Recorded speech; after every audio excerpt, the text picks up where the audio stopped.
Um dia, Dom Manuel Pestana Filho, o nosso querido bispo já falecido, antes de Dom João Wilk, Dom Manuel Pestana veio falar conosco, nós éramos seminaristas, triste, entristecido. O assunto da palestra que ele veio nos dar era a direção espiritual e a necessidade de os seminaristas e também os sacerdotes terem um bom diretor espiritual. Por quê? Porque ele havia acabado de receber uma carta fria, nas palavras dele, de alguém que tinha sido ordenado por ele, um sacerdote ordenado por Dom Manuel Pestana, que se lembrou dele, afinal o Senhor me ordenou, o Senhor foi o meu bispo, e agora o Senhor vai compreender a minha decisão. A decisão desse padre era abandonar o sacerdócio, renegar as promessas que ele fez no dia da sua ordenação e ir para o mundo. Bem, essa decisão, esse direito de decidir, nós não temos. A única decisão que nós temos é aquela que nós tomamos no dia do nosso batismo. Eu renuncio a Satanás, às suas obras, às suas seduções. Eu me dou inteiramente a Jesus Cristo para segui-lo, levando minha cruz todos os dias de minha vida. Esta decisão que nós tomamos no batismo, nós confirmamos na crisma e em cada dia da nossa vida devemos confirmá-la. Renovar a promessa do batismo é fundamental para a nossa vida espiritual. Porém, depois que já decidimos isso, todas as outras decisões nada mais são do que uma confirmação da nossa promessa batismal. Só. E nada mais do que isso. Eu não tenho mais o direito de decidir por mim mesmo, porque eu já renunciei a mim mesmo. Eu já resolvi tomar a minha cruz e seguir Jesus. Quem foi pela primeira vez que recebeu a decisão de... Quem foi que pela primeira vez recebeu a sugestão de decidir? Foi a nossa mãe Eva. Ela estava muito bem no paraíso, podendo comer de todas as árvores do jardim, quando apareceu o demônio, a antiga serpente, dizendo para ela: vós não podeis comer de nenhuma das árvores? Podemos, mas da árvore que está no meio do jardim não podemos comer nem tocar, senão morreremos. Aí a serpente mentiu, dizendo: não, vós não morrereis. Quando comerdes daquele fruto, vós sereis como deuses, conhecedores do bem e do mal.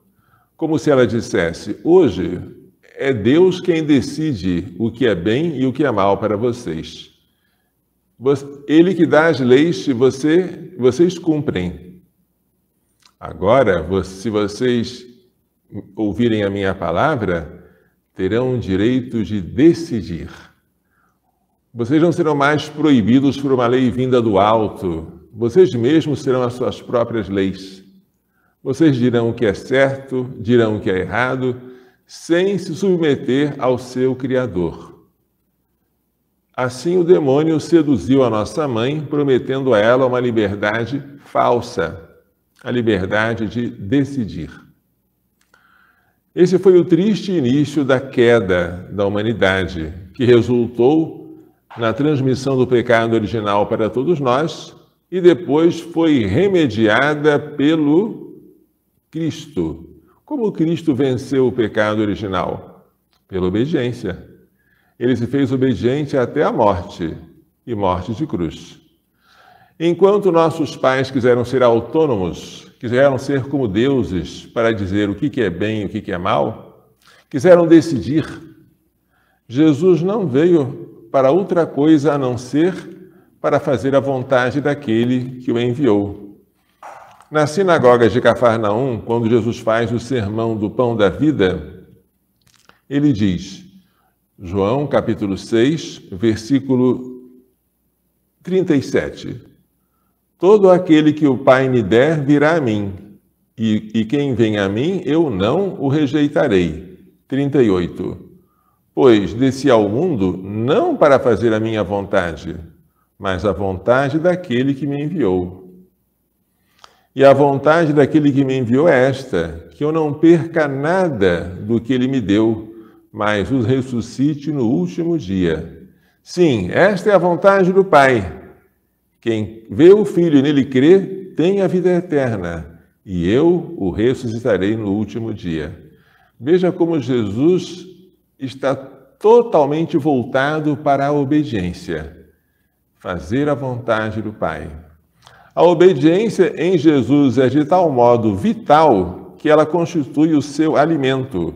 Quando Jesus está ao meio-dia no poço de Jacó, conversando com aquela mulher samaritana, e os discípulos dizem, Rabi, que quer dizer mestre, come, é hora de comer.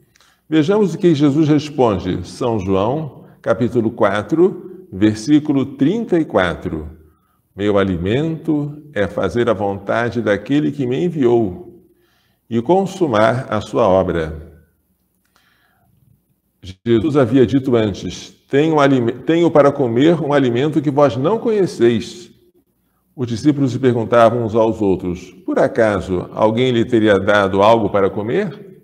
Aí Jesus explicitou, meu alimento é fazer a vontade daquele que me enviou e consumar a sua obra. Em Jesus tudo é obediência. Jesus não é aquele independente que vive de tomar decisões com vontade própria, exatamente o contrário. Jesus é o obediente, que se fez obediente até a morte, e morte de cruz.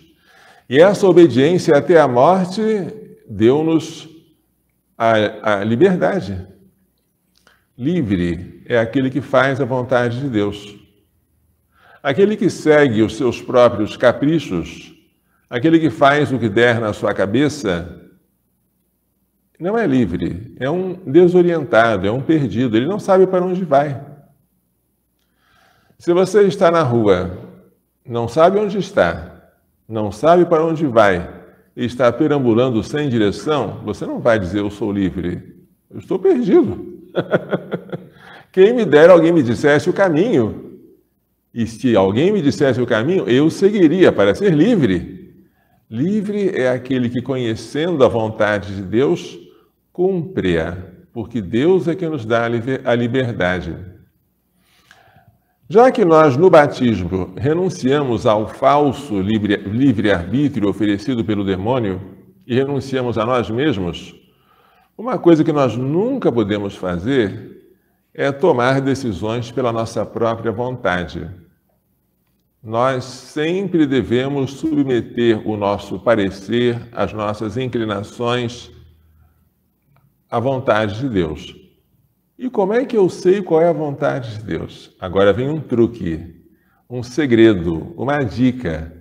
Deus se manifesta através do superior. Quem é o superior? Superior é alguém que Deus colocou para tomar conta de mim. É alguém que está acima de mim, não por dignidade, nem por natureza, mas por função. O superior pode ser o meu pai e a minha mãe, pode ser o meu diretor espiritual, pode ser o padre da minha paróquia, pode ser o reitor do meu seminário, pode ser a madre superiora. Superior é alguém que tem um encargo, e com esse encargo tem também a graça de Estado, para me dar bons conselhos, para dizer o que eu devo fazer. É alguém que, por não ser eu, é outro fora de mim, ele pode enxergar coisas que eu não consigo enxergar. E submeter-me a esta pessoa agrada muito a Deus, agrada muito a Deus, agrada muito a Deus. Para vocês terem uma ideia de como nós devemos renunciar à vontade própria para seguir a vontade de Deus, eu vou ler um trecho do diário da irmã Faustina, em que Jesus repreende a ela por ter querido fazer uma mortificação, algo doloroso, né? Por sua própria vontade, sem consultar o seu confessor. Eu vou ler o diário número 364. Vocês devem conhecer, vou mostrar a capa do diário da irmã Faustina, nesta edição aqui, né? Diário da irmã Faustina Kowalska, aquela a quem Jesus apareceu para dar as suas mensagens, né, de misericórdia. Número 364. Em determinado momento, pediram-me orações por certa alma. Resolvi fazer logo uma novena à misericórdia do Senhor. E a essa novena juntei uma mortificação, isto é, usar a correntinha em ambos os pés durante a Santa Missa. A correntinha era uma espécie de bracelete que se usava, né, nos pés para mortificar, com uma tela de arame. Já me exercitei por 3 dias nessa mortificação. Quando fui me confessar e disse ao diretor espiritual que, com permissão presumida, empreendi essa mortificação, pensei que o diretor espiritual não teria nada contra isso. E, no entanto, ouvi o contrário. Isto é, que sem permissão, nada fizesse sozinha. Ó meu Jesus, novamente a arbitrariedade. Mas não desanimo com essas quedas. Sei bem que sou miserável. Por razões de saúde, não recebi a autorização. E admirou-se o diretor espiritual como eu podia, sem sua permissão, exercitar-me em mortificações maiores. Pedi perdão pela minha arbitrariedade, ou antes, por me guiar por permissões presumidas, e pedi que trocasse por outra. O diretor espiritual trocou por uma mortificação interior, isto é, que durante toda a Santa Missa eu devia refletir por que Nosso Senhor recebeu o batismo. Essa meditação não era mortificação para mim, pois pensar sobre Deus é um deleite e não mortificação. Mas havia aí a mortificação da vontade, por estar fazendo não o que é do meu agrado, mas o que me foi mandado. E nisso consiste a mortificação interior. Quando me afastei do confessionário e comecei a cumprir a penitência, ouvi estas palavras: concedi a graça àquela alma pela qual me pediste, mas não pela tua mortificação, que tu mesma escolheste, mas apenas pelo ato de obediência total ao meu representante, dei a graça a essa alma pela qual me pediste e para a qual suplicaste misericórdia. Sabe que quando mortificas em ti a vontade própria, então a minha vontade reina em ti. Nosso grande inimigo é a vontade própria. E como é triste fazer a minha vontade, que Deus me livre disso.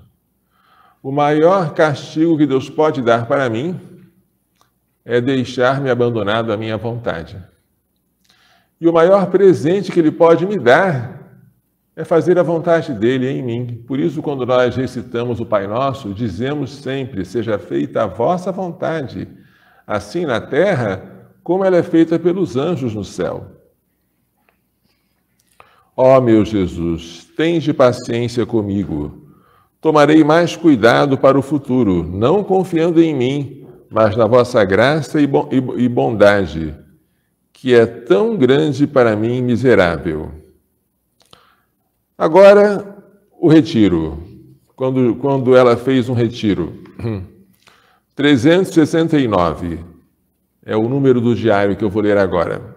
Quando, antes do retiro de 8 dias, fui falar com meu diretor espiritual e lhe pedi autorização para certas mortificações para o retiro, não recebi autorização para tudo o que pedi, mas apenas para algumas. Recebi autorização para 1 hora de meditação sobre a paixão de Nosso Senhor e para uma humilhação. Estava um pouco insatisfeita por não ter obtido autorização para tudo que tinha pedido. Quando voltamos para casa, entrei por um momento na capela e ouvi então uma voz na alma. 1 hora de reflexão sobre a minha dolorosa paixão tem maior mérito do que um ano inteiro de flagelação até o sangue. A reflexão sobre as minhas dolorosas chagas é muito proveitosa para ti e a mim causa grande alegria. Estou admirado, diz Jesus, estou admirado que não renunciaste ainda plenamente à vontade própria. Que puxão de orelha! Mas alegro-me muito porque essa mudança se dará no retiro.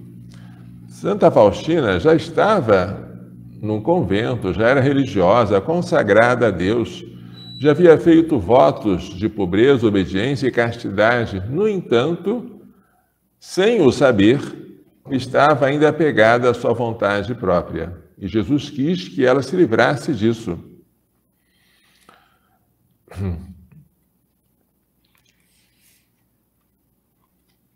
À noite, terminada a conferência, ouvi estas palavras. Estou lendo o número 372 do Diário da Irmã Faustina. Eu estou contigo. Nesse retiro, confirmar-te-ei na paz e na coragem, para que não te faltem forças para cumprir os meus planos.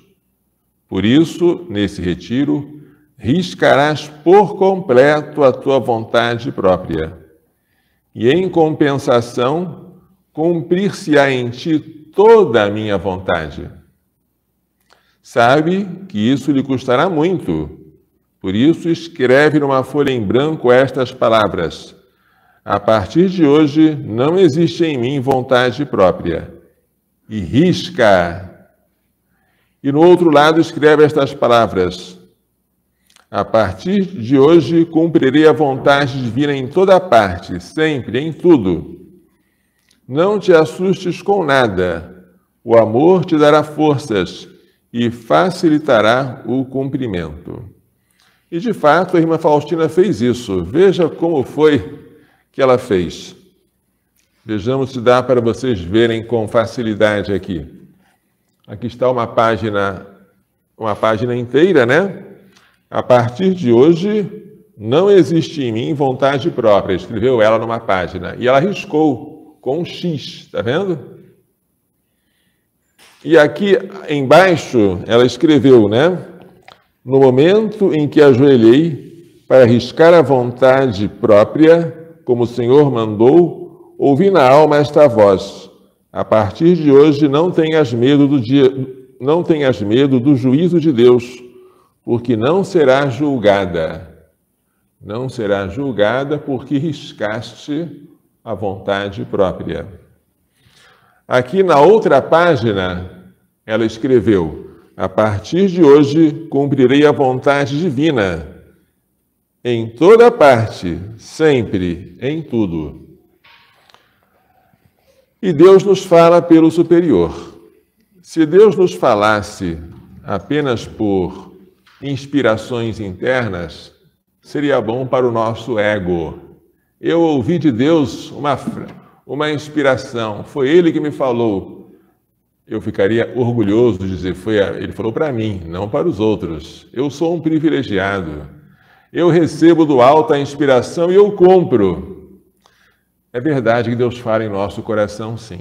Mas Deus nos põe à prova quando manda que nós nos submetamos a alguém de fora que talvez não tenha recebido aquela inspiração que você recebeu.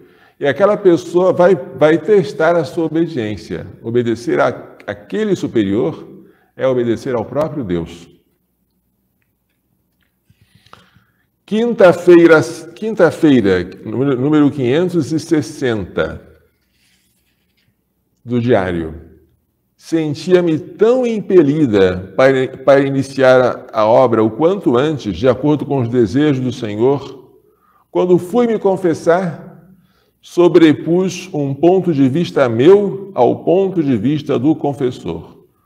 O confessor falou alguma coisa e ela discordou, colocando o ponto de vista dela na frente. De início, não tive consciência disso, mas, quando estava rezando a hora santa, vi Nosso Senhor como está nessa imagem. Disse que eu falasse ao confessor e aos superiores de tudo que me diz. E exige de mim, e faze apenas aquilo que obtiver permissão. Esta frase está em negrito. Faze apenas aquilo que obtiver permissão.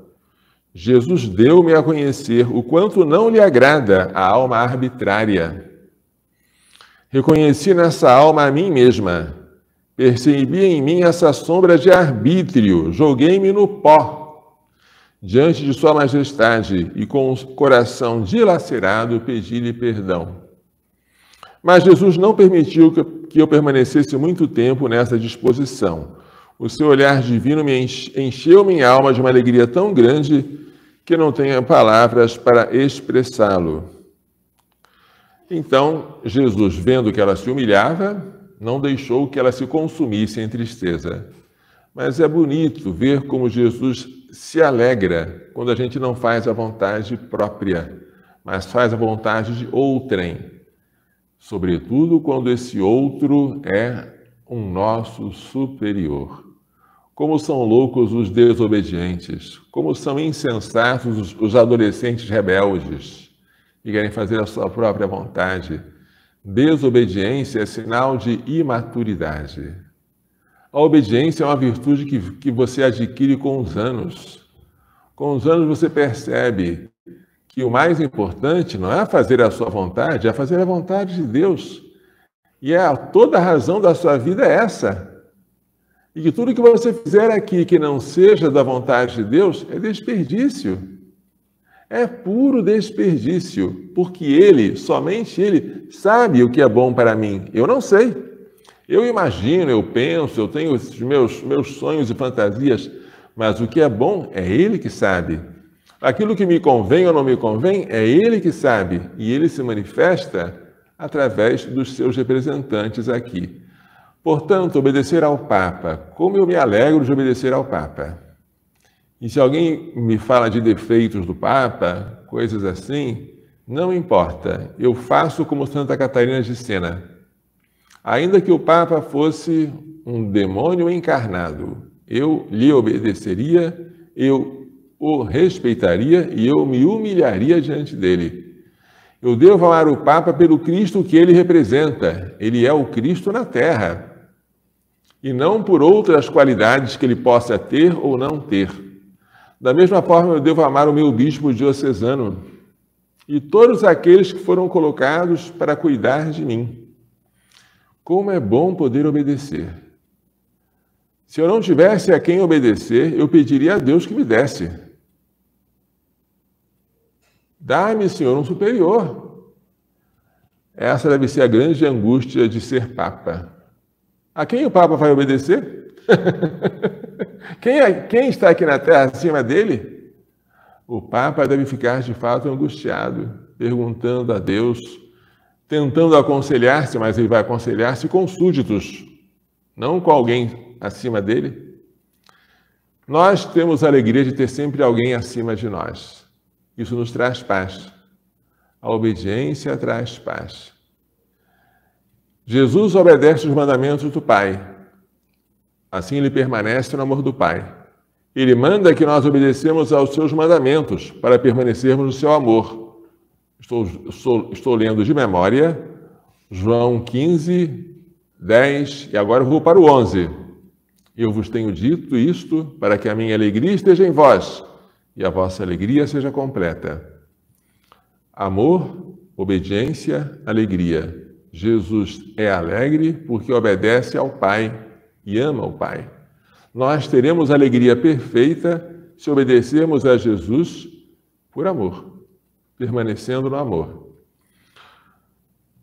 Porém, direito de decidir lembra logo uma associação pseudo-católica, Católicas pelo Direito de Decidir, que propõe nada mesmo do que o direito de violar o quinto mandamento. O quinto mandamento diz: não matarás. Mas elas dizem: não, eu quero ter o direito de decidir se eu cumpro ou não cumpro o quinto mandamento. Eu não quero que Deus me diga o que é bom e o que é mal, o que é certo e o que é errado. Eu quero decidir.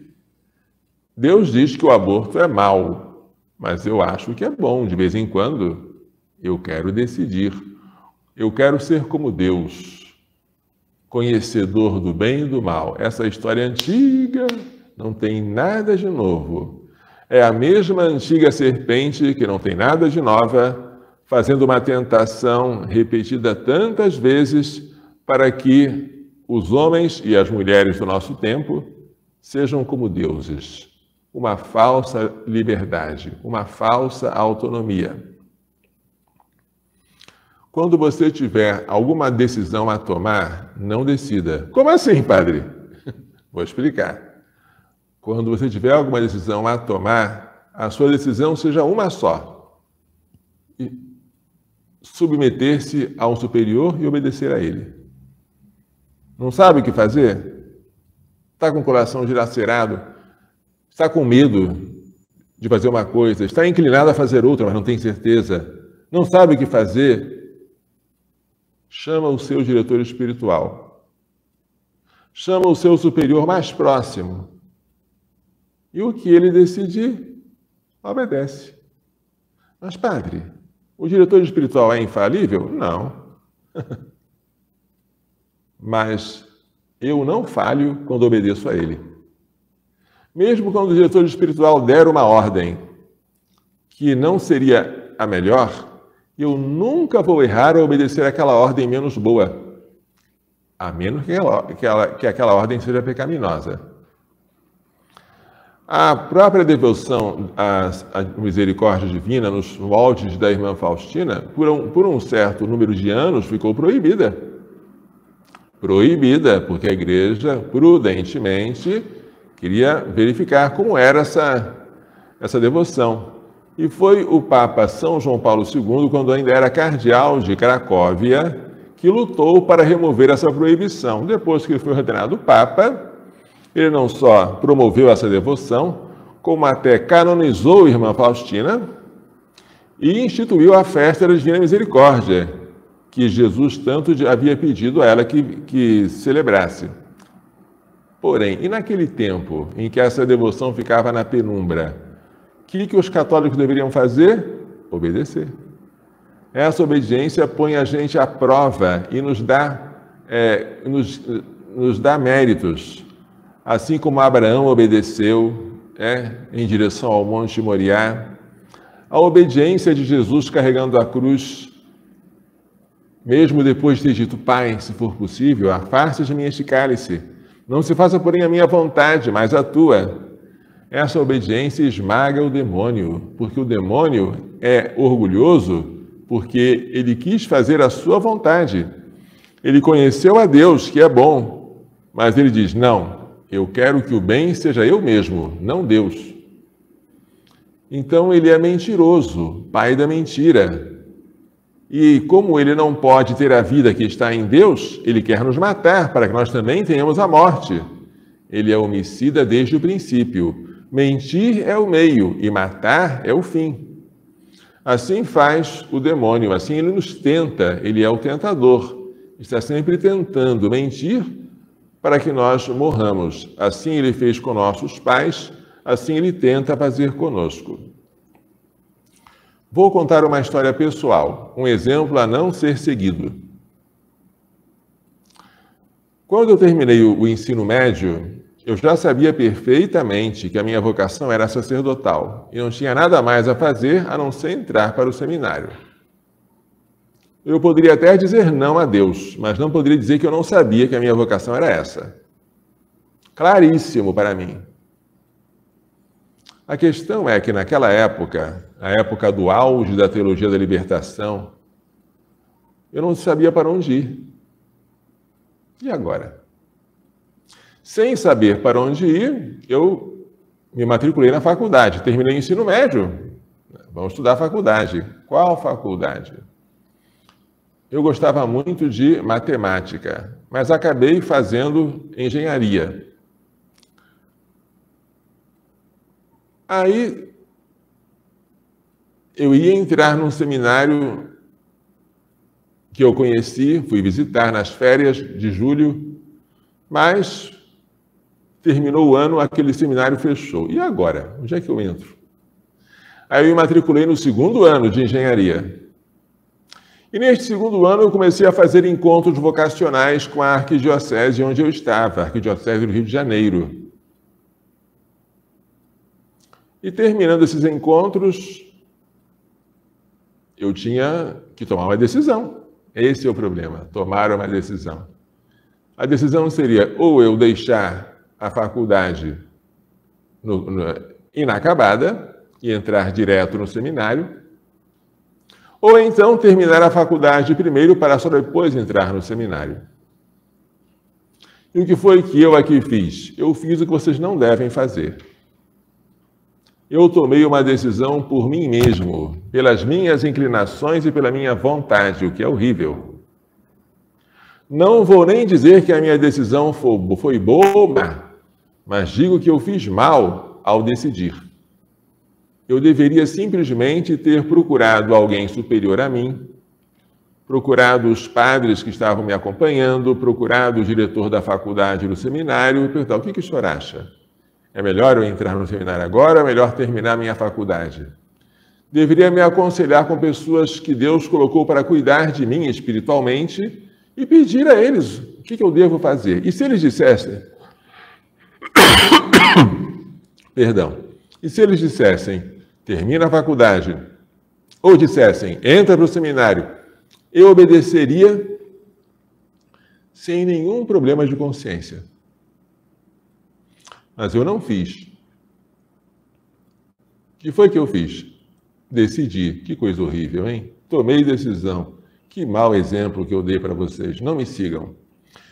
Lembro-me até hoje quando eu estava telefonando, dando a minha resposta ao Dom Estevão Bittencourt, que era o diretor da Faculdade Católica de Filosofia, João Paulo II. Era a faculdade do seminário da arquidiocese, naquela época, né? E eu falei para ele: olha, Dom Estevão, eu fiquei pensando e decidi, olha que palavra horrível, eu decidi, que palavra horrível, nunca façam isso. Eu decidi que eu vou terminar a faculdade e só depois vou para o seminário. Aí Dom Estevão, o que ele poderia dizer diante daquela decisão? Nada, né? Ele disse: está bem, você é livre. Péssima liberdade. Eu não quero essa liberdade. Está bem, você é livre. Não. Não, você não é livre. Você é escravo da sua vontade, porque você não quis submeter-se ao parecer de um superior. Você quis decidir aquilo que lhe parecia bem. E que chance de errar você tem quando você faz isso? Terminada a faculdade, eu entrei no seminário. Mas eu gastei um tempo bom para isso. Será que foi bom esse tempo que eu fiquei estudando engenharia? Não vou agora revolver o passado, mas estou contando essa história para que vocês tomem muito cuidado com esses desejos secretos da alma. Não pensem assim: olha, eu já rezei muito, eu refleti, eu meditei e agora eu tomei a decisão. Espera aí. Rezei, refleti, meditei, isso eu gostei. Essa última parte eu não gostei. Tomei uma decisão. Não. Rezei, refleti, meditei, falta uma coisinha. Eu consultei o meu superior. Eu me aconselhei com o meu diretor espiritual. E a decisão que ele tomou e que eu agora vou cumprir é esta. Esta é uma decisão livre. Oh, que coisa boa. Decisão daquele que confirmou os votos do seu batismo. Decisão daquele que não tem medo de errar, porque sabe que agora está cumprindo a vontade de Deus, que está fazendo aquilo que mais agrada a Ele, que é a obediência. Obedecer a Ele, fazendo coisas menores, vale mais do que mortificar-se com grandes coisas por vontade própria. Jesus já falou isso para a irmã Faustina. Agora eu dou dirijo uma palavra a você que está pensando em se tornar uma voluntária leiga pró-vida. Dom João, que aprovou a nossa comunidade, ele gostaria que nós por enquanto, não chamássemos aquelas que vão compor essa comunidade feminina de vida de irmãs. A gente chama de irmãs porque não tem outro nome, não é? É irmã, não no sentido de ser uma irmã religiosa, porque não fazem votos de pobreza, obediência e castidade. Fazem apenas propósitos de se manter pobres, continentes e obedientes. Mas não tem nada ainda de formal. É uma coisa... Se você quer vir aqui para fazer parte dessa comunidade ad experimentum, experimental, para realizar o trabalho mais importante do mundo, segundo São João Paulo II, que é a defesa da vida e a defesa da família, por favor, não venha aqui por própria decisão. Antes de vir até aqui, consulte a quem? A quem for seu superior. Consulte o seu diretor espiritual, consulte o seu pároco, consulte o seu bispo. Consulte quem Deus colocou para tomar conta da sua alma, quem está bem perto de você. E se você obtiver um parecer favorável deles, venha aqui com facilidade. Se a única dificuldade sua não é o parecer deles que você já tem, mas é um medo, é uma insegurança, só isso, ignore esse medo, vence essa insegurança e vem correndo. Mas seguindo a obediência. Se, porém, eles disserem, olha, não é bom você ir, não. Não é o seu lugar, você não vai se dar bem, o seu trabalho, Deus não quer você lá. Por favor, não venha dizendo, apesar de tudo, padre, eu resolvi ir porque meu Deus estava me chamando, eu senti um fogo dentro de mim que eu precisei desobedecer. Não, você não precisa desobedecer. Eu precisei seguir o que estava sendo falado. Não. Segue o seu superior. Segue o seu superior. Quem obedece não erra. Entendeu? Agora você já chegou aqui. Oba! Cheguei à comunidade das leigas consagradas, não, das voluntárias leigas pró-vida. Futuramente, quem sabe, irmãs pró-vida. Ótimo. Aí você tem alguma dificuldade, alguma tribulação, o que é comum. Todo mundo que se entrega a Deus deve se preparar para a prova. Aí naquela tribulação você começa a ter a tentação de voltar. Ah, onde eu estava era melhor. Ah, aqui está muito ruim. Ah, aqui tem uns problemas que eu não estou conseguindo administrar. Por favor, não diga, padre, eu resolvi tomar uma decisão. Eu vou embora. Essa decisão é um culto que você está prestando à sua vontade própria. Não faça isso. Faça depois de consultar o seu diretor espiritual. Faça depois de perguntar àqueles que Deus colocou como guardiões da sua alma. O que ele quer? Ele acha? Ele é do mesmo parecer que você tem que voltar para casa? Que aqui não é o seu lugar, que Deus não quer você aqui? Se for, vai com Deus, vai tranquila. Mas não vá sem obedecer. Não vá sem prestar culto à obediência que tanto agrada a Deus. Não vá sem destruir a vontade própria, que é a nossa grande inimiga e que impede que Deus haja em nós. Ou seja, quer para ingressar numa comunidade, quer para sair dela, consulte e obedeça o superior. Eu me lembro uma cena que me chocou muito. Eu era diácono, trabalhava em determinada paróquia, esperando a vez de eu me ordenar sacerdote. Vamos beber esta água para ver se fica melhor o meu aparelho respiratório.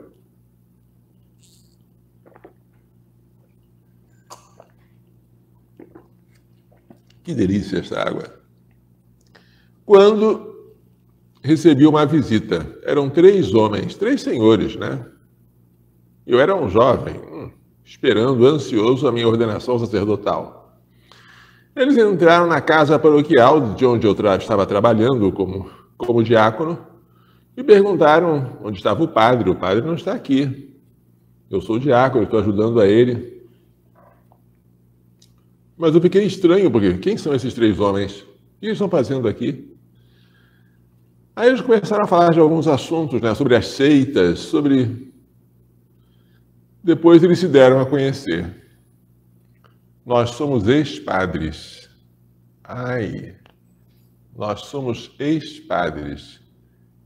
Viemos aqui para quê? Para encontrar algum assunto para conversar.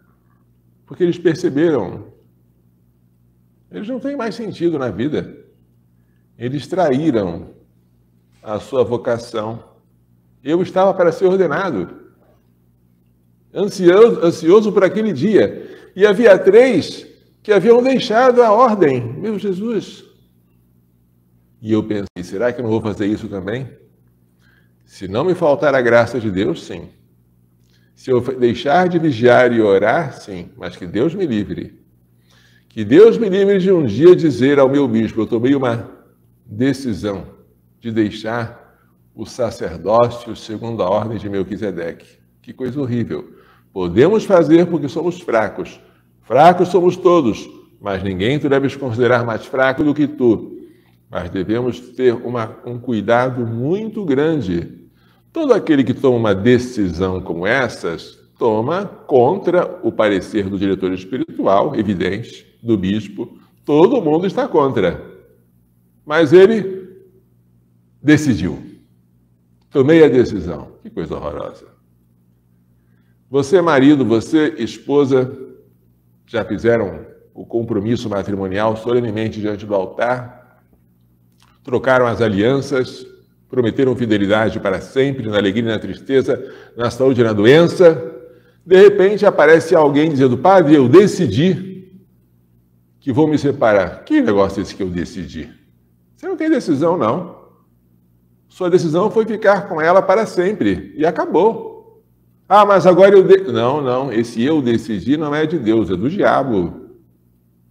O que você tem que fazer é buscar de Deus, de Nossa Senhora Maria Santíssima, de São José, dos seus anjos da guarda, as forças, os meios sobrenaturais necessários para manter essa decisão.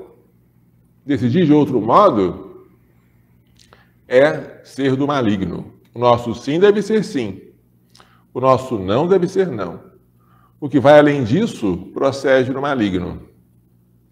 O padre não tem que decidir se ele vai permanecer padre. Ele já decidiu para sempre.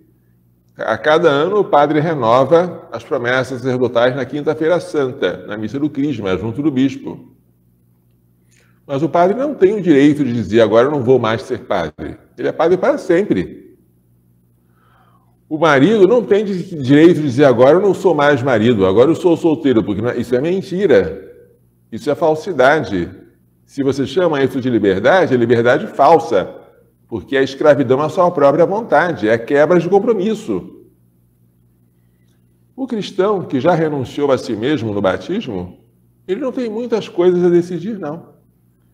Ele só tem que se submeter e perguntar, Senhor, qual é a tua vontade? Fala, Senhor, que o teu servo te escuta. Não é assim que Samuel dizia, instruído pelo sacerdote Eli? Quando ouvia aquelas vozes à noite, ou quando Saulo foi interpelado por Jesus na estrada de Damasco, Senhor, o que queres que eu faça? E o que é que ele tinha que fazer? Jesus falou, vai procurar Ananias, lá na cidade, aí ele vai te dizer o que você tem que fazer. Deus procura homens, procura pessoas de carne e osso para dizer o que a gente deve fazer. E será que um anjo do céu não basta? Muito cuidado para esse anjo do céu não ser Satanás em forma de luz. Muito cuidado. Por isso São Paulo dizia na carta aos Gálatas, ainda que um anjo do céu ou nós mesmos vos ensinássemos um evangelho diferente deste, que seja anátema. Cuidado com as suas inspirações e as suas locuções internas. Isso é especialmente perigoso para as pessoas que dão muito valor a isso. Elas vivem assim da sua própria sensibilidade. E elas confundem, porque é fácil confundir o que Deus está inspirando e o que a sua vontade está querendo, o que a sua vontade própria está impondo. Confundem as consolações de Deus com os seus apetites próprios. E essa confusão não é boa. E só há um meio de você discernir isso, é a obediência. Veja que coisa linda. A obra dos santos anjos, eu sempre vou fazer o retiro do sacerdotal, o retiro para sacerdote desta obra. Já me consagrei ao meu anjo da guarda e convido vocês, leigos ou padres, que façam também esta consagração. A obra dos santos anjos, ela sofreu como se diz, uma prova da Santa Sé logo depois que eu fui ordenado. Nossa, a prova é que a consagração a todos os anjos foi proibida, nos termos ensinados pela mãe Gabriele. E agora?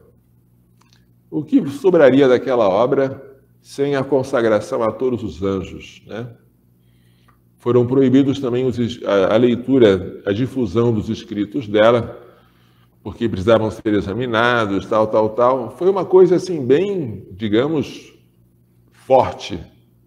E o que foi que os côregos regulares da Santa Cruz e as irmãs fizeram? Obedeceram. Longe de querer criticar o Papa ou criticar a Congregação para a Doutrina da Fé, eles obedeceram. E essa obediência, gente, vale ouro. Porque eles obedeceram, esse interdito foi tirado. E agora a obra dos santos anjos goza de um favor muito grande da Santa Sé e de Deus também. Eu não acredito em heróis desobedientes. O verdadeiro herói é aquele que vence a sua vontade própria e obedece. E vencer a si mesmo, renunciar a si mesmo para fazer a vontade de Deus, eis o heroísmo. E é de heróis como estes que Deus está à procura, e eu também. E se você quer ser uma heroína na luta em defesa da vida, é verdade, vai ter que lutar contra os faltores da cultura da morte, vai ter 1000 inimigos, mas o primeiro a ser destruído é a sua vontade própria. Destruído de modo que ele não tenha mais vez, que só Jesus possa reinar. Como São Paulo, chegando a um grande grau de santidade, dizia: eu vivo, mas eu não sou eu. É Cristo que vive em mim. Esta minha vida presente na carne, eu a vivo pela fé no Filho de Deus, que me amou e se entregou por mim. Gálatas 2:20. Esta deve ser a nossa perfeição. Seremos perfeitos quando Cristo viver em nós. E assim, se Ele viver em nós, tudo que nós pedimos, recebemos. Porque é Cristo que está em nós pedindo ao Pai. Ele é a videira e nós os ramos. A mesma vida que Ele recebeu do Pai, Ele oferece a nós. A mesma ceia, a mesma seiva vital que passa na videira, passa nos ramos, onde eu estou bem ligado pela comunhão dos santos, pelo estado de graça. Ótimo. Portanto, agradeçamos a Deus por termos alguém para obedecer. Agradeçamos muito, se você é jovem, agradeça a Deus por ter o seu pai e sua mãe, que você deve obedecer, porque eles representam Deus na sua casa. Se você tem um diretor espiritual, agradeça a Deus e obedeça a Ele. Se você não tem, peça a Deus que te dê, porque Ele é um dom precioso. Eu, padre, agradeço a Deus por ter o meu bispo, a quem eu devo obedecer. E eu sempre fiquei muito, muito abençoado quando obedeci. Você pode obedecer chorando, mas essas lágrimas têm um grande valor diante de Deus. São lágrimas de alguém que está sufocando a sua vontade para fazer a vontade dele. São lágrimas semelhantes àquelas que Jesus derramou, mas são lágrimas que valem muito perante o céu. Bem, por favor, não sejam como as abortistas que dizem: eu quero ter o direito de decidir. Não sejam como aqueles que querem colocar a sua vontade num trono, em vez de colocar Cristo Rei no trono do seu coração. Não sejam como aqueles que, imitando Satanás, querem aderir à mentira de dizer: eu sou meu próprio Deus, eu decido o que eu quero. E o pior,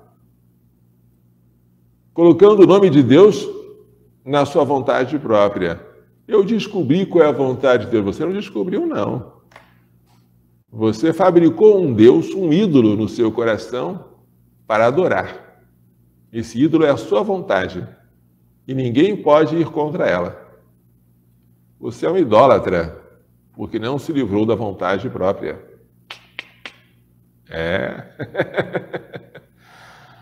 Vamos então, no início deste ano litúrgico, estamos no Advento, né?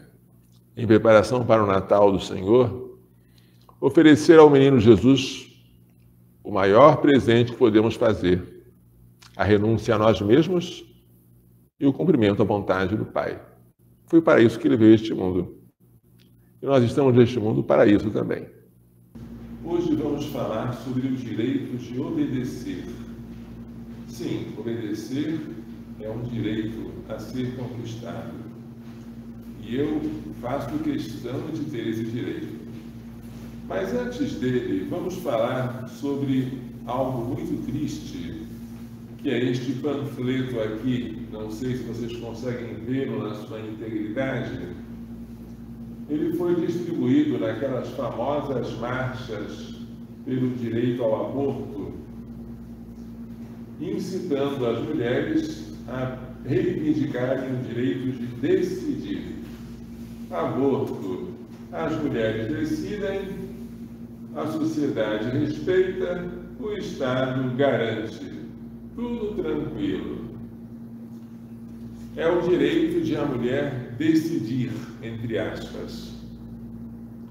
Mas, antes de as feministas oferecerem à mulher tal direito, Satanás já havia proposto tal direito à nossa mãe Eva, o direito de decidir. Naquele paraíso, ela e seu marido tinham plena liberdade, mas não podiam chamar o bem de mal e nem chamar o mal de bem. Bem e mal eram dados objetivos que eles não podiam mudar, deveriam respeitar. O profeta Isaías diz, no seu capítulo 5, versículo 20: ai dos que chamam ao mal bem e ao bem mal. O bem é bem e o mal é mal. Estas feministas aqui estão querendo chamar o aborto de um bem e estão querendo chamar o respeito à vida de um mal. Nós não temos esse direito. O ladrão poderia chamar o roubo de um bem e o trabalho para adquirir bens honestos de um mal. Mas o ladrão não tem esse direito. O adúltero poderia chamar o adultério de um bem e a fidelidade ao cônjuge de um mal, mas o adúltero não tem esse direito. O direito de respeitar a vida nós temos, de ser fiel ao cônjuge temos, de respeitar os bens alheios e a propriedade nós temos. O direito de chamar que a violação disso tudo é um bem, nós não temos. Mas a antiga serpente prometeu que se a primeira mulher comesse de um fruto proibido, de um fruto de uma árvore chamada do conhecimento do bem e do mal, ela seria como Deus. Ela adquiriria uma autonomia falsa de decidir por si mesma o que é bem e o que é mal, e de agir conforme essa decisão. É o direito de decidir. Como se percebe, ontem e hoje o demônio tem muito pouca originalidade. Ele sempre repete as mesmas coisas, talvez sobre uma roupagem diferente. Sereis como deuses. Deus promete você de matar? Não, mata. A decisão é tua, não é de Deus. Ser como Deus. O que Deus diz que é mal, você diz que é bom, e você pratica porque você acha que é bom, você vai ser como Deus. O resultado daquela desobediência foi a vergonha. Os dois se cobriram porque perceberam que estavam sem nenhuma vestimenta, e a morte. Tu és pó, e ao pó hás de voltar. Uma virgem chamada Nazaré, uma virgem chamada Maria, da cidade de Nazaré, recebeu do anjo Gabriel a notícia de que daria à luz um filho, o Filho do Altíssimo, o Filho de Deus. A única interrogação de Maria foi quanto à sua virgindade. Como é que vai ser isso se eu não conheço homem? Quando ela foi esclarecida de que ela iria conceber pelo poder do Espírito Santo, não hesitou em responder: eu sou a serva do Senhor, faça-se em mim segundo a tua palavra. Quem é a tua palavra? É a palavra do anjo. Mas o anjo não é Deus, mas representa Deus. O anjo é um superior que Deus usa para comunicar a sua vontade.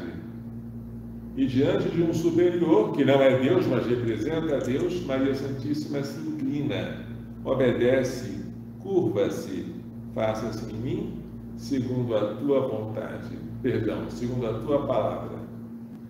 Imagine se Maria Santíssima resolvesse pedir um tempo para pensar, como hoje é tão comum, não é?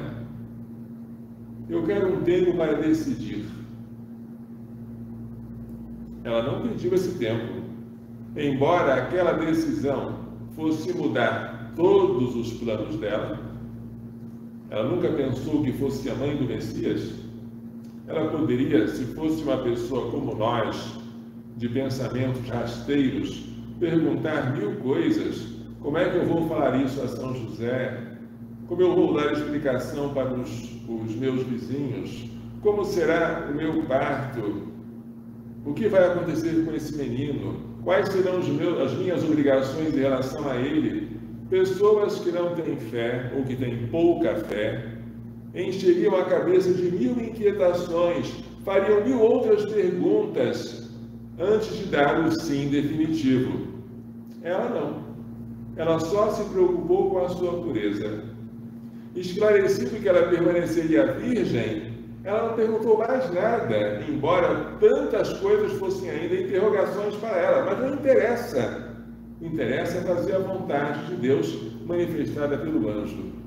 Como é maravilhosa a Virgem Maria, pela sua pureza, pela sua humildade e pela sua prontidão em obedecer. Por meio desta obediência, veio a nós a salvação e a vida. Por Eva, veio-nos a vergonha e a morte. Por Maria, nova Eva, a salvação e a vida. Cristo, ao entrar no mundo, e ele entrou no mundo no seio de Maria Santíssima, afirmou: eis-me aqui. No rolo do livro está escrito a meu respeito: eu vim, ó Deus, para fazer a tua vontade. Jesus, que é Deus, também veio ao mundo para fazer a vontade do Pai. Obedecer ao Pai era o alimento de Jesus. Quando estavam no poço de Jacó, era meio-dia, e os discípulos queriam oferecer a ele um almoço. Rabi, come! Tenho para comer um alimento que não conheceis. Será que alguém deu algo de comer para ele? Meu alimento é fazer a vontade daquele que me enviou e consumar a sua obra. De que Jesus se alimentava, gente? De obedecer. A obediência ao Pai era o seu alimento contínuo, superior à comida que queriam oferecer a ele. Esse não conheceis é intrigante. Vós não conheceis esse alimento. Por quê? Será que Jesus quis dizer: vós não conheceis como é maravilhoso fazer a vontade do Pai? Vós ainda não aprendestes a fazer a vontade dele? Vós sois relutantes em obedecer? Eu não. Eu que sou filho obedeço. Será que Jesus quis falar isso? No discurso da sinagoga de Cafarnaum sobre o pão da vida, Jesus afirma: desci do céu não para fazer a minha vontade, mas a vontade daquele que me enviou. João 6,38. E a vontade daquele que me enviou é esta: que eu não perca nenhum desses que ele me deu, mas ressuscite no último dia. Jesus sempre se coloca na dependência do Pai. Essa contínua obediência ao Pai faz com que Jesus permaneça no seu amor. Se observardes os meus mandamentos, permanecereis no meu amor, como eu guardei os mandamentos de meu Pai e permaneço no seu amor. Jesus, portanto, quer que nós obedeçamos aos mandamentos dele para permanecermos no amor dele, mas ele dá o exemplo. Eu obedeço aos mandamentos do Pai e permaneço no amor do Pai.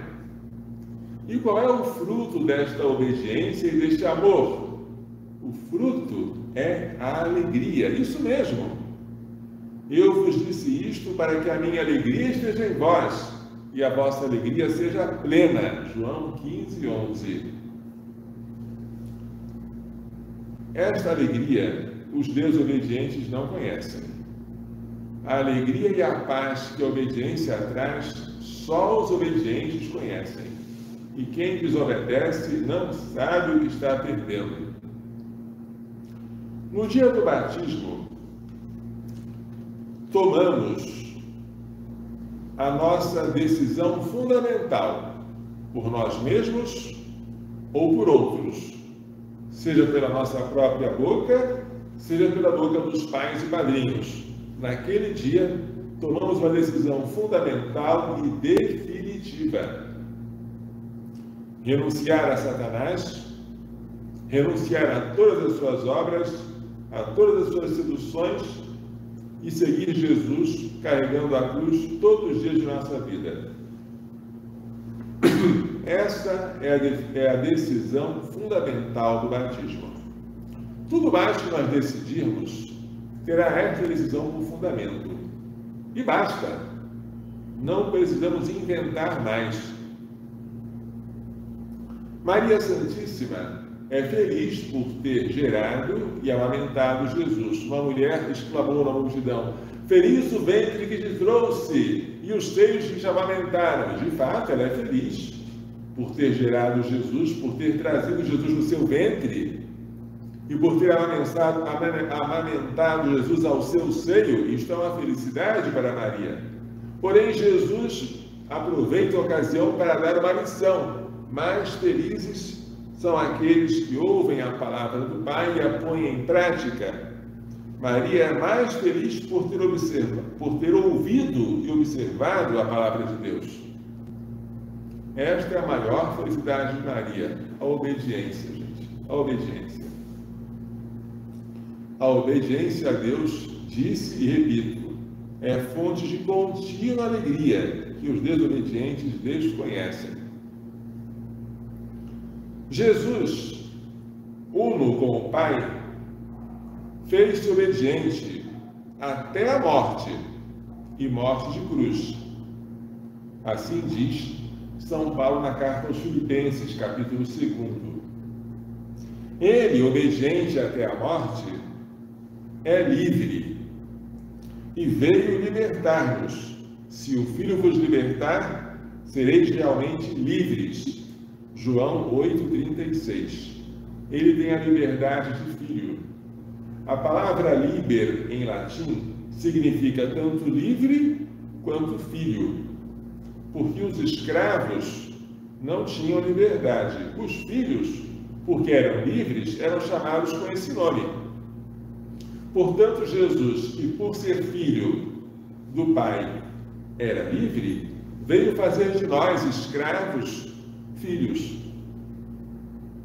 Ao nos tornar filhos, ele nos livrou da escravidão do pecado. nos deu a filiação divina e se tornou o primogênito, o irmão mais velho, dentre muitos irmãos.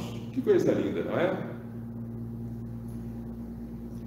E ele nos convida a entrar na liberdade da glória dos filhos de Deus, de que fala a carta aos Romanos, no capítulo 8.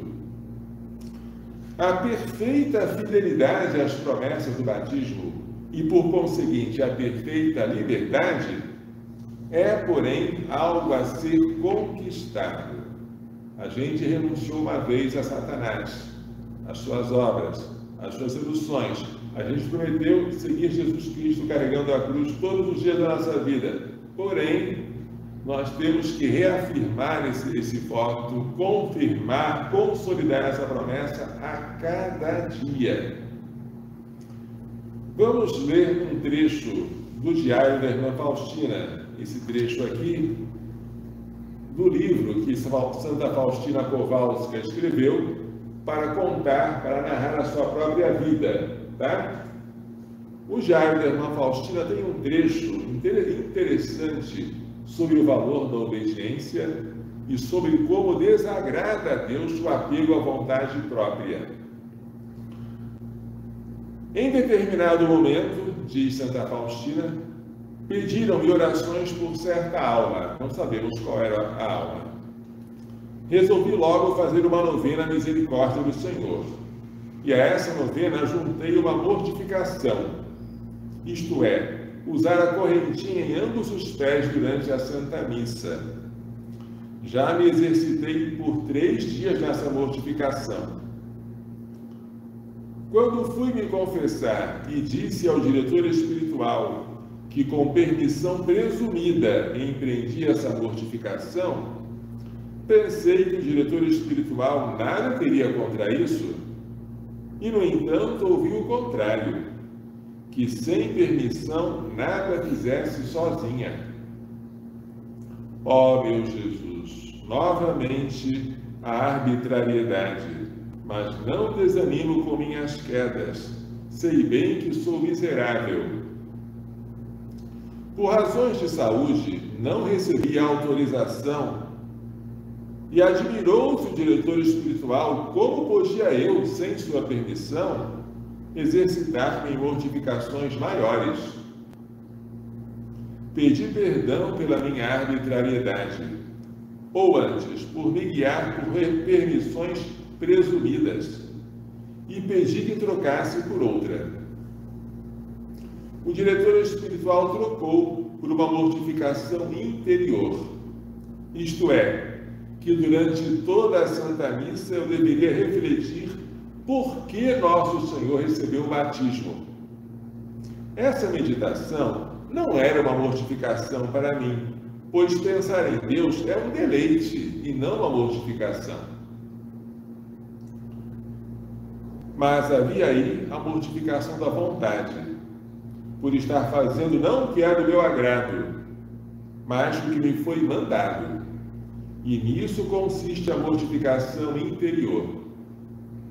Quando me afastei do confessionário e comecei a cumprir a penitência, ouvi estas palavras: concedi a graça àquela alma pela qual me pediste, mas não pela tua mortificação que tu mesma escolheste, mas apenas pelo ato de obediência total diante do meu representante, dei a graça a essa alma pela qual me pediste e para a qual suplicaste misericórdia. Sabe que quando mortificas em ti a vontade própria, então a minha vontade reina em ti. Que exemplo para nós, né?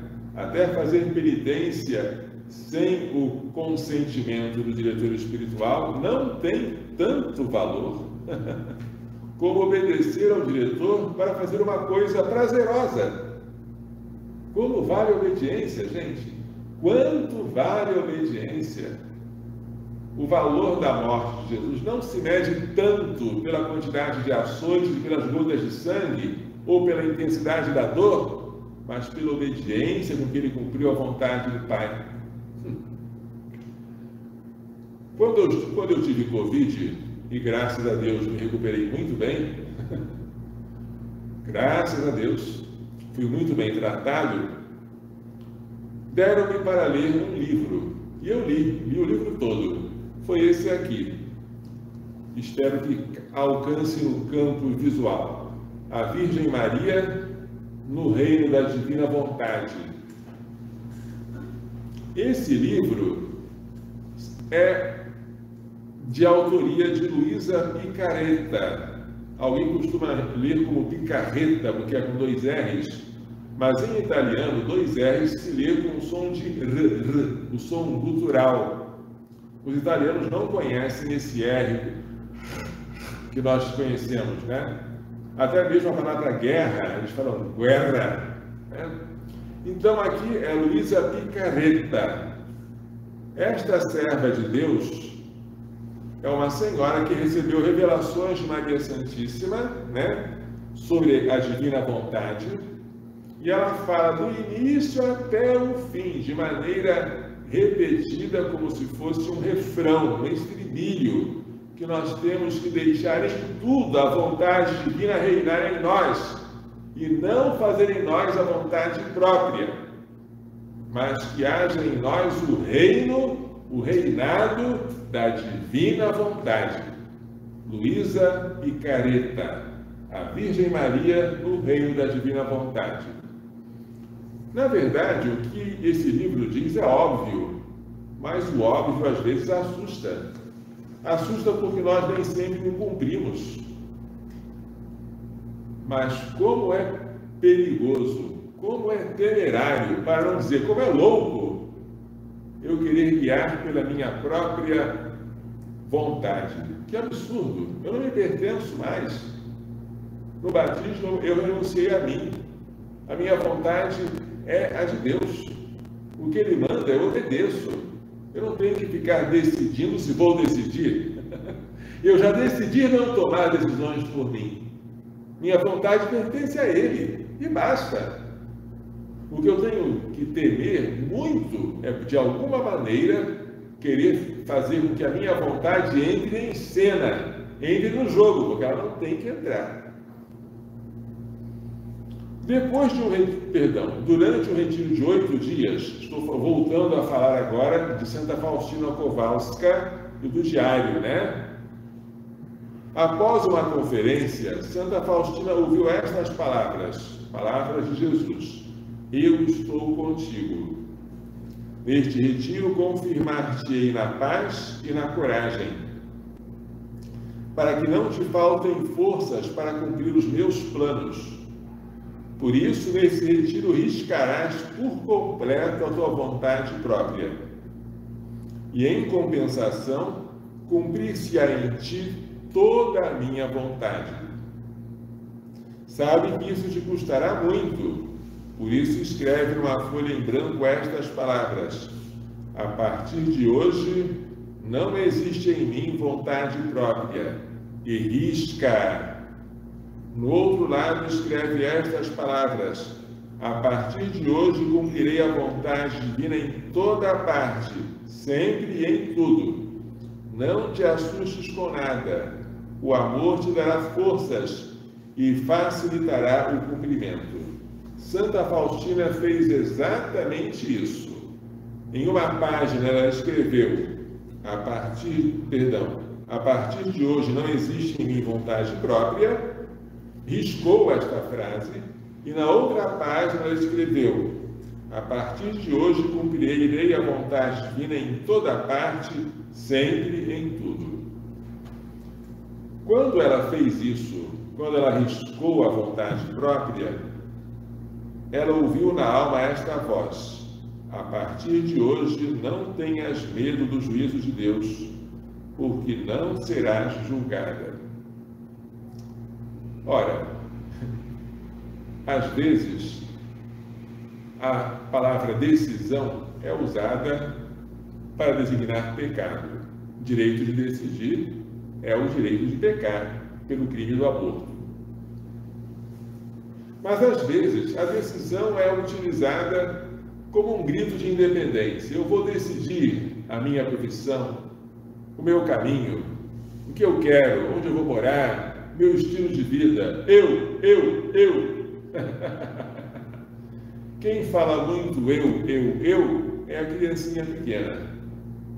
Também o adolescente, que pensa que quanto mais ele gritar eu, mais ele vai se afirmar. Conhecer o valor da obediência e praticá-la é uma virtude que exige maturidade. Só os que já estão exercitados é que conseguem ser de fato obedientes. Você, desobediente, saiba que você é um imaturo. Imaturo, você não cresceu. Ainda está no estágio infantil de querer tudo para si e de querer que os pais cumpram os seus caprichos.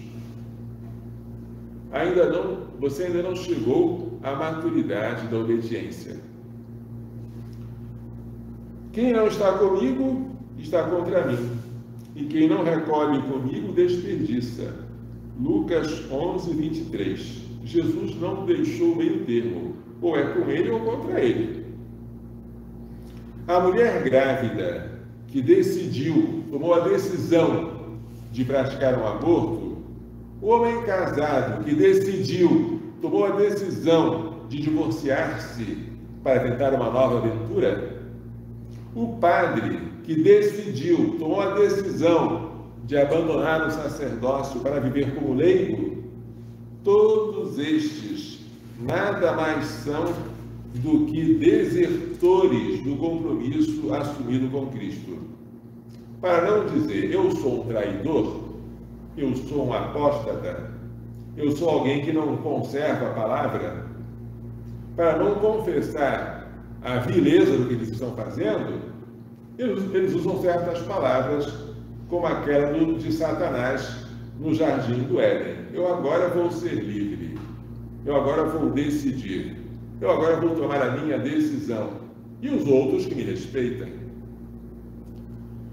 Após o batismo, e mais ainda após a confirmação, mais ainda após o matrimônio, se a sua vocação foi esta, após a ordem, se a vocação foi sacerdotal, ou após a profissão religiosa, se a sua vocação foi para a vida religiosa, todas as decisões devem orientar-se para o cumprimento da vontade divina.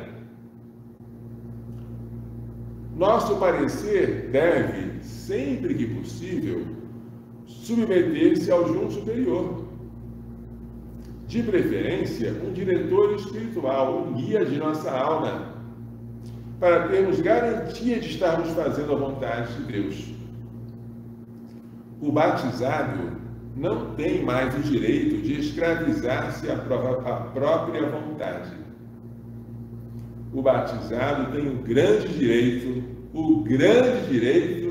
de obedecer. Que coisa linda!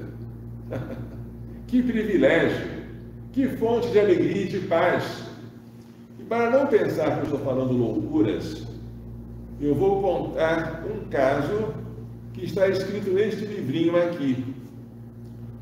O meu anjo e eu, 7 degraus para caminhar com o anjo da guarda. Este livrinho, que é da obra dos Santos Anjos, a autoria dele é o padre Hubert van Ziek, cônego regular da Santa Cruz. Ele tem um método consistente em 7 etapas, 7 degraus para caminhar com o anjo da guarda. Eu fiz a consagração ao meu anjo da guarda. Todo ano eu faço o retiro da obra dos Santos Anjos, pretendo fazer novamente. Mas nesse livrinho que eu li, traz uma história. Quando trata da obediência ao anjo da guarda, ele traz uma história para relatar como os santos prezavam a obediência. E o santo que este livrinho cita é Dom Columba Marmion. Dom Columba nasceu em 1858 na Irlanda e morreu em 1923.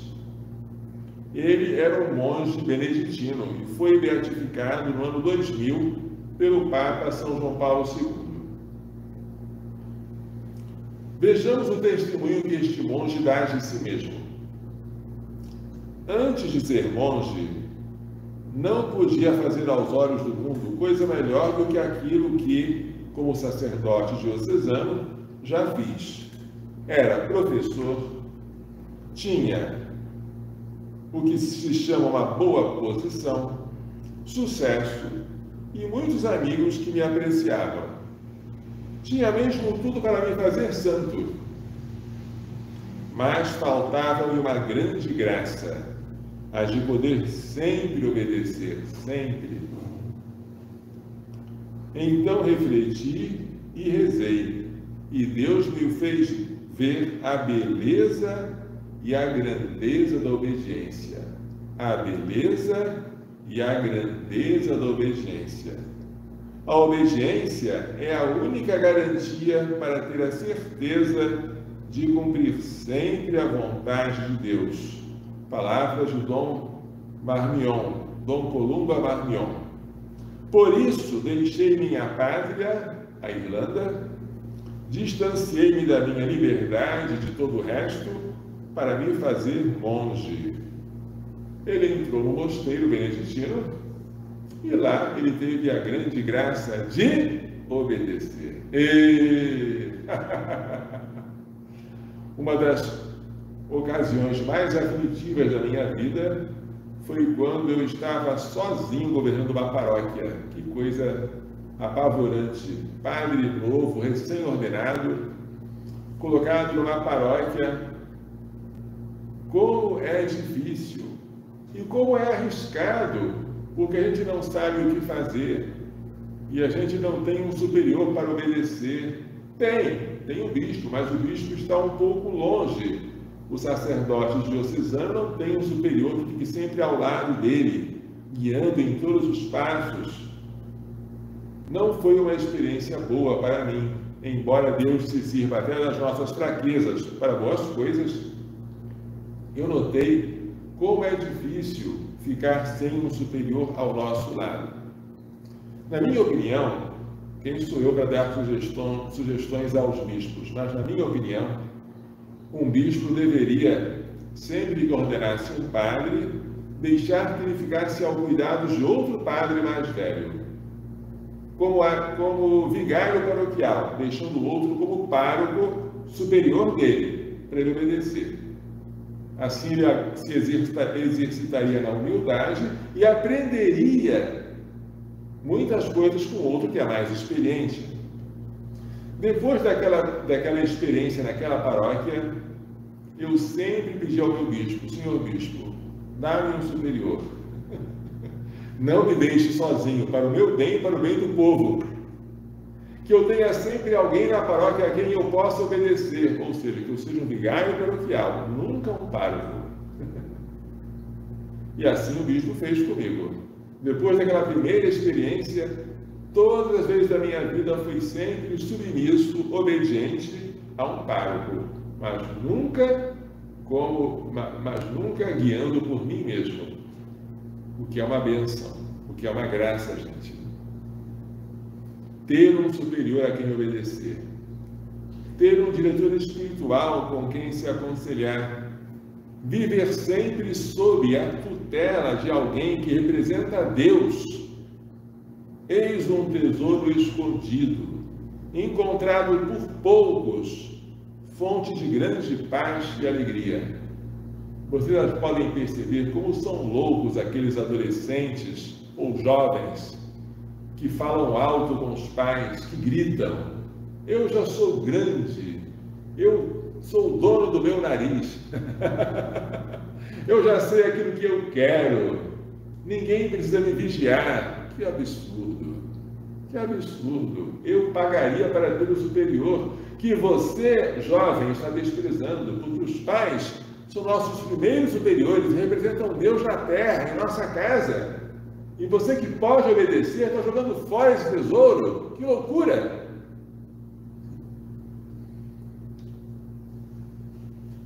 Eu fico pensando no que são as feministas. Não digo apenas aquelas que defendem coisas absurdamente absurdas, como seria o aborto. Mas eu fico pensando naquelas que querem que a mulher seja emancipada. Você, dona de casa, quem você é? Você vive como escrava aí do seu marido, dos seus filhos? Ninguém valoriza o seu trabalho. Você não tem dinheiro próprio? Para gastar dinheiro, você pede ao seu marido. Que isso? Isso é muita humilhação? Não. Levante sua cabeça. Dê o seu grito de independência. Saia para o mercado de trabalho. Ganhe seu próprio dinheiro. De preferência, ganhe mais do que o seu marido. Fale grosso. Não importa que a sua voz seja fina. Agora, faça de conta que a sua voz é grossa. Fale grosso. Vista-se como um terno. Em vez de usar vestido, saia, seja homem. Coitado das feministas. Parece que elas queriam ter nascido homem. Como não nasceram, né? Seja homem, né? Imite os homens em tudo, até mesmo nos seus vícios. As mulheres costumam ser mais recatadas. Algumas, para se igualarem aos homens por baixo, né? Querem imitar os vícios. Se os homens fumam, eu quero fumar também. Se os homens se embriagam, eu quero me embriagar. Horrível. Se os homens falam palavrões, eu quero falar também. Coisa horrível. Nojeira. Quem disse que você tem que ser submissa ao seu marido? Não. Você e ele têm que brigar um com o outro. Vocês não são amigos, vocês são competidores, cada um querendo disputar quem será o maior. Se você tiver mais dinheiro, mais posição social, mais fama, mais prestígio, você vai poder falar humilhando o seu marido. E assim você vai ser grande. Esta é a ilusão do feminismo para a mulher moderna. Ilusão. Primeiro de tudo, obedecer é uma vantagem. E se você, mulher casada, tem um marido, você nem precisa procurar fora de casa alguém a quem obedecer. Já agradeceu a Deus por você ter um marido? Já agradeceu a Deus porque você, dentro de casa, tem alguém tão perto para poder obedecer? Só isso já é uma bênção. Você não precisar ter o risco de decidir pela sua vontade, mas pedir o parecer dele. Não é uma bênção maravilhosa? Você, simplesmente por ser esposa, já está numa condição privilegiada de precaver-se contra os seus caprichos, a sua vontade própria, o que é um grande inimigo para a nossa santificação. Sair de casa para quê? Para ganhar dinheiro? Mas você não valoriza o seu trabalho como dona de casa, como mãe de família? O seu trabalho não aparece, é verdade, porque é como o alicerce de uma casa. Ninguém vê o alicerce, mas ele sustenta a construção. Você quer deixar de ser alicerce para ser fachada. A fachada todos veem, mas a fachada não sustenta o edifício. Saindo de casa para ganhar dinheiro, você vai ser fachada. Mas para o seu marido e para os seus filhos, você não vai ser sustento, não vai ser nada. Não há dinheiro que compense a ausência que a mãe traz no seu lar. Quando a mulher sai para trabalhar sem necessidade, pelo ímpeto de independência, ela deixa um vazio na casa que nada consegue suprir. E ela própria lá fora se sente vazia. Por quê? Como é que ela vai conciliar essa vida profissional com os filhos que ela poderia e quereria ter? Logo ela vai perceber, não dá para ter filhos. Eu, mulher, vou deixar de ser mãe. Mas mulher foi feita para ser mãe. Ah, não. Eu só quero ter os filhos, 2 talvez, e depois para. Que pena. E se Deus quisesse que você tivesse 5 ou 10? Ah, não, porque eu não posso ganhar salário alto com isso, nenhum empregador me admitiria com tantos filhos, e eu não posso jamais renunciar à minha independência. Gente, nenhum de nós é independente, todos nós dependemos uns dos outros. E É tão maravilhoso ter alguém para obedecer, que se Deus não tivesse me dado um superior, eu pediria. Eu pediria. Tudo que eu tenho feito até agora na minha vida e que tem me dado paz, sempre foi pela obediência. Tudo. Os jornaizinhos que eu faço, o boletim, aborto, faça alguma coisa pela vida, os artigos que eu escrevo, eles sempre são submetidos a um revisor, a um padre, que tem absoluta confiança do meu bispo diocesano, Dom João Vitor.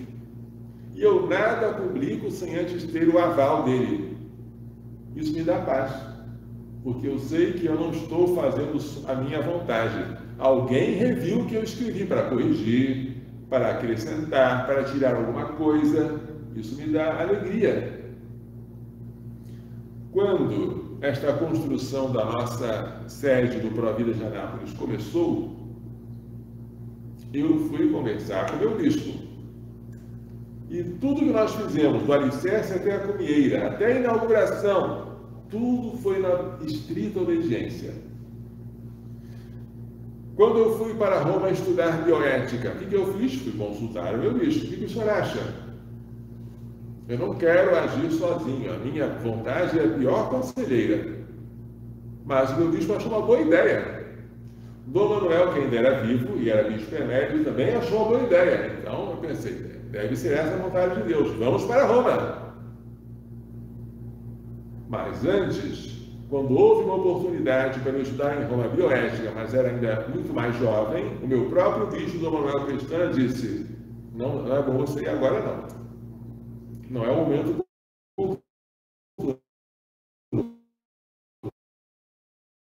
E hoje, tudo maravilhoso. A renúncia à vontade própria e a entrega total de si mesmo a Jesus Cristo pelas mãos de Maria é a essência da devoção mariana ensinada por São Luís Maria Grignion de Montfort. Ele ensina isso no seu tratado da verdadeira devoção à Santíssima Virgem e também em um livro menorzinho chamado Os Segredos de Maria. São João Paulo II, que fez essa consagração, que adotou como lema as palavras totus tuus, todo teu, explica como essa escravidão por amor não contradiz, mas consolida a liberdade dos filhos de Deus. Vamos ler aqui um trecho do discurso do Papa São João Paulo II às famílias monfortinas sobre a doutrina do seu fundador. Esse discurso foi em 8 de dezembro, em Imaculada Conceição, do ano 2003. O Papa já estava bem velho, bem próximo da morte, mas deixou-nos este tesouro aqui. Vou ler.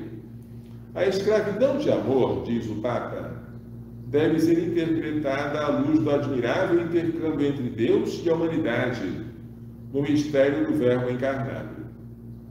É um verdadeiro intercâmbio de amor entre Deus e a sua criatura, na reciprocidade da doação total de si.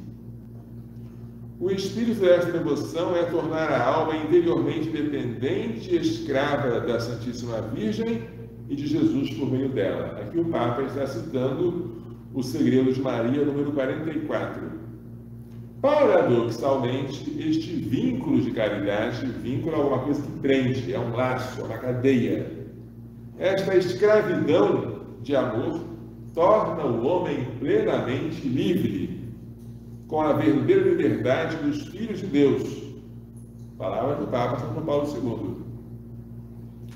Trata-se de entregar totalmente a Jesus, respondendo ao amor com que Ele nos amou primeiro.